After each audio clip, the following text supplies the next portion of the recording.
इस वीडियो में chapter 5 Newton's laws of motion के बारे में बताएंगे क्लास 11th के लिए। तो जिसमें हम जानते हैं कि सबसे पहले जो न्यूटन ने फर्स्ट लॉ दिया था वो क्या है। न्यूटन ने फर्स्ट लॉ ये बताया था कि अगर कोई भी चीज़ रेस्ट में है तो रेस्ट में ही बनी रहती है, और मोशन में है तो मोशन में ही बनी रहेगी जब तक कि हम उस पर कोई भी एक्सटर्नल फोर्स नहीं अप्लाई करते हैं। ठीक है, जिसको मैंने यहाँ पे स्टेटमेंट में लिखा है कि every body tries to maintain its rest और motion until we applied any external force. This law is called law of inertia. ठीक है, तो मतलब यही है कि अगर रेस्ट में तो रेस्ट में बनी रहे, मोशन में तो मोशन में रहे, जब तक कि आप बाहर से कोई फोर्स नहीं लगाते हैं। ठीक है,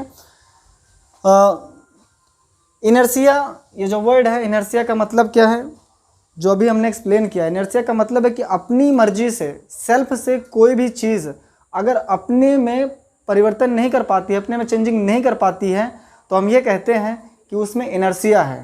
ठीक है, जैसे कि अगर बस खड़ी है तो बस में जब तक उसके इंजन को नहीं स्टार्ट करते हैं तब तक बस अपनी पोजीशन नहीं चेंज करती है। या हम बाइक से जा रहे हों, ठीक है, बाइक मूव कर रही है क्योंकि हम उसका एक्सीलेटर ले रखे हैं। ठीक है, जब तक ब्रेक नहीं लगाएंगे बाइक रेस्ट में नहीं आएगी। मतलब क्या है कि वो मोशन में कंटिन्यू बनी रहेगी। ठीक है, फर्स्ट लॉ ऑफ मोशन है, उसमें सिर्फ यही इतना है कि every body tries to maintain its rest और motion until we applied an external force. ठीक है, तो this law is called law of inertia. अब यहाँ पर इसका अगर हम एप्लीकेशन लेते हैं, एग्जाम्पल लें, एप्लीकेशन लें या एग्जाम्पल लें, तो हम अगर ये बात करें कि अक्सर ये देखा जाता है, बस का एग्जाम्पल हर जगह लिया जाता है, मैं भी बस का ही ले लेता हूँ। ठीक है, कि बस स्टैंडिंग पोजीशन में है and you are also standing on the floor of the bus and the bus driver suddenly start the bus, then you are fall down in the backward direction. Why? तो इसका जवाब कौन देगा? First law of motion. ठीक है, क्यों? क्योंकि जब सडनली बस स्टार्ट कर रहा है then your lower part of the body is in a contact of the floor of the bus, so lower part of the body come into the motion, but your upper part of the body now it is try to maintain its rest.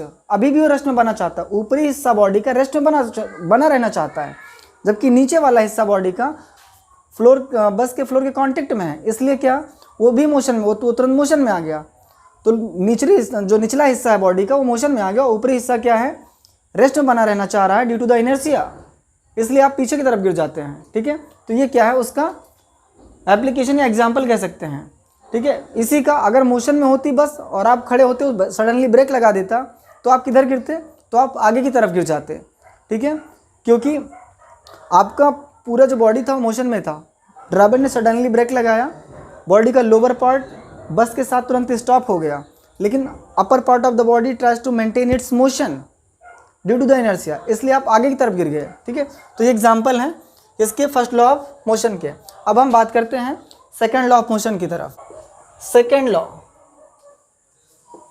Law में यह है कि the rate of change of momentum, the rate of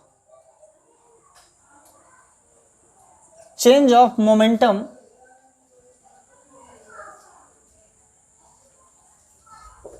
of a body is directly proportional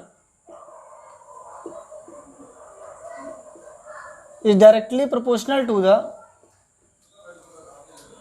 the applied force on the body in the direction of motion. ठीक है, ये है। अब ये जो हमने लिखा है ये क्या है, न्यूटन सेकेंड लॉ कि rate of change of momentum is directly proportional to the applied force on the body in the direction of motion. अब यहाँ पर इसको मैथमेटिकली कैसे लिखेंगे, जो फोर्स है वो rate of change of delta p by delta t. Delta p by delta T क्या है, rate of change of momentum. F is directly proportional to the rate of change of momentum, तो मतलब जो delta P है वो change in momentum है, आप समझे पहले, चेंज इन मोमेंटम है, और डेल्टा टी क्या है, टाइम इंटरवल है, टाइम इंटरवल है। और ये पूरा रेशियो क्या बोला जाएगा, delta p by delta T क्या बोला जाएगा, delta p by delta T जो है वो rate of change of momentum बोला जाएगा, ठीक है, rate of change of momentum बोला जाएगा। तो मैं वही तो बोल रहा हूँ जो मैंने थ्योरेटिकली लिखा है कि rate of change of momentum is directly proportional to the applied force on the body, this is the second law of motion. अब यहाँ पे काम क्या करना है, यहाँ पर काम ये करना है कि जैसे हम इस प्रोपोर्शनैलिटी साइन को हटाते हैं, यहाँ एक कांस्टेंट क्या आता है, ठीक है, और ये क्या है, delta p by delta T. अब जो P है वो क्या है, मोमेंटम है, डेल्टा P जो है, यहाँ पे डेल्टा जो साइन यूज़ किया गया है, this is use for the variation, changing के लिए, कि मोमेंटम कितना चेंज हो रहा है, उस चेंजिंग के लिए डेल्टा यूज़ किया जाता है, लार्ज चेंज, ठीक है। अब यहाँ पे P की वैल्यू क्या होती है, P की वैल्यू होती है mv, mass into velocity. Momentum क्या है, मास इंटू वेलोसिटी। यहाँ पे रखेंगे तो P इक्वल्स टू K, और उसके बाद क्या हो जाएगा, ये mv अपॉन डेल्टा टी। अब आप सबको पता है कि मास, बॉडी का मास कभी भी लो वेलोसिटीज़ के लिए नहीं बदलता है, ठीक है। तो ये मास कांस्टेंट की तरह से ट्रीट किया जाएगा, और इसको हम बाहर कर लेंगे तो बचेगा क्या, delta v by delta T. अब delta v by delta T क्या है, delta v by delta T जो है वो एक्सीलरेशन है, ठीक है। तो यहाँ पे हम क्या रख देंगे, एक्सीलरेशन। अगर के कांस्टेंट क्या है 1, तो F इक्वल्स टू कितना मिल जाएगा, ma। तो F इक्वल्स टू ma।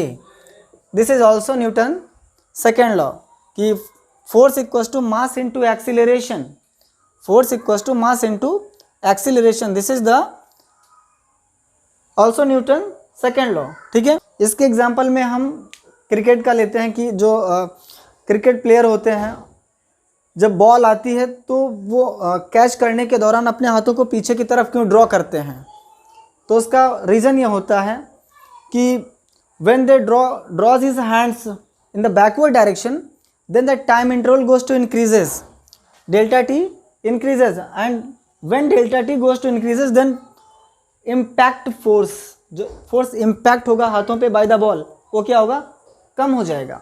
अगर डेल्टा टी आपका बढ़ जाए, डेल्टा टी क्या हो जाए, बढ़ जाए, मतलब बॉल डायरेक्ट कैच करेंगे तो कम टाइम में कैच कर लेंगे, जिसकी वजह से ज़्यादा फोर्स लग जाएगा।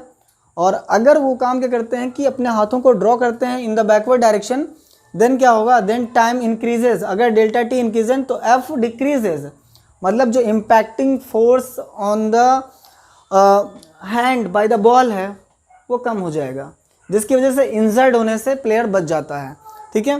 तो ये जो है उसका एग्जांपल है जो कि आपके एनसीईआरटी में दिया गया, उसको आप देख सकते हैं, ठीक है। तो ये इतना है न्यूटन्स सेकेंड लॉ में, और उसका मैंने आपको एक एग्जांपल भी बता दिया।